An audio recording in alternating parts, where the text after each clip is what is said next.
G'day guys, David here from the Xylem Zone. Just want to talk to you today about this word up here, EQUITY, equity. What is it? How can it help you? And what happens if you don't have it? How can you create it? And why it's the key to your future freedom and future success. Now let's go a few things. It's a term that's thrown around a lot, and equity comes in many different ways. Now equity, the simple one is, it's going to be your income, Income, that can be from your job, it can be from business. You could also get a tax refund from assets, that would be income. You can sell stuff, you might get dividends for some shares. But bottom line, any income that you get in, that obviously you don't spend, that sits in the bank or sits under your pillow, doesn't matter where it is cash, is equity. That's the simplest form.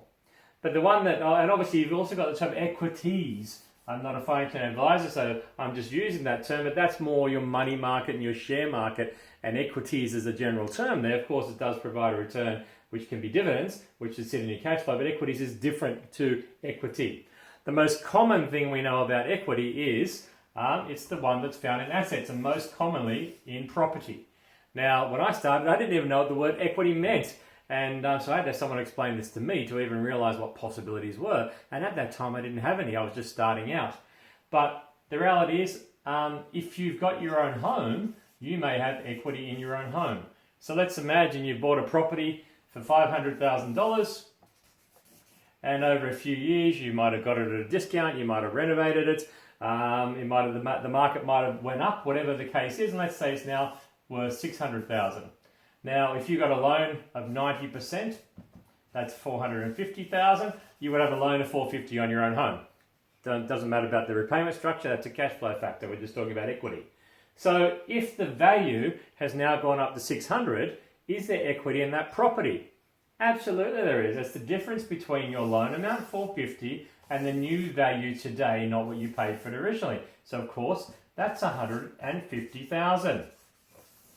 Now, to get your hands on $150,000, what would you have to do? Well, you'd have to sell it. Most people don't want to sell their house.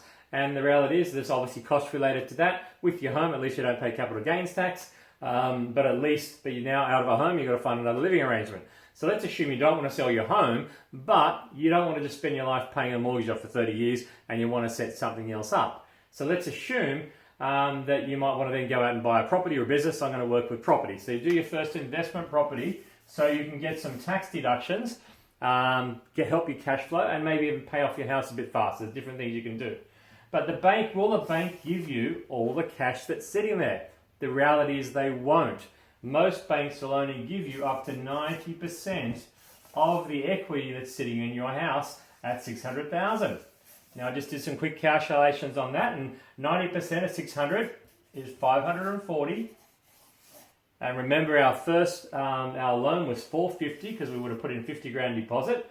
So there's now $90,000 of equity sitting there that would sit up on a loan. So in your property, you'd have your original loan, which is your principal and interest, probably your bad debt, and now you'd have a second loan here for $90,000, and obviously that would be set up on a redraw or a line of credit. And obviously what you use that money for determines how it's classified from a tax point of view. In this case here, I want to use it to buy my investment property. So now I can buy my property here. I can go down and put my $90,000 down, take it out of here, put it down here, and now get a loan for the balance to buy my first IP. So I've been able to get into a second property without using any of my own cash and use the equity in my property to do that. And with my equity in cash, what I've done is kept that aside to give me buffers, to make me safe if anything changes, and to make sure I've got a great sleep at night factor as well.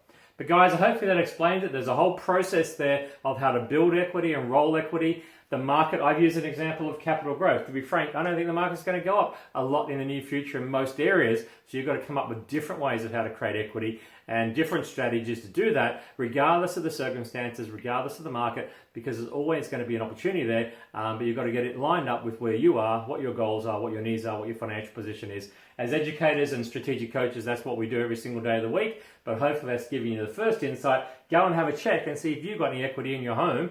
And if you're wanting to get in your home, let's work out. You might even want to go out there and have someone who's a guarantor to help you, like some parents who have someone else has equity to help you get in. That's how I actually started in the beginning. That's a whole new story. Thanks, guys. Hope that's been useful to you and look forward to catching up soon.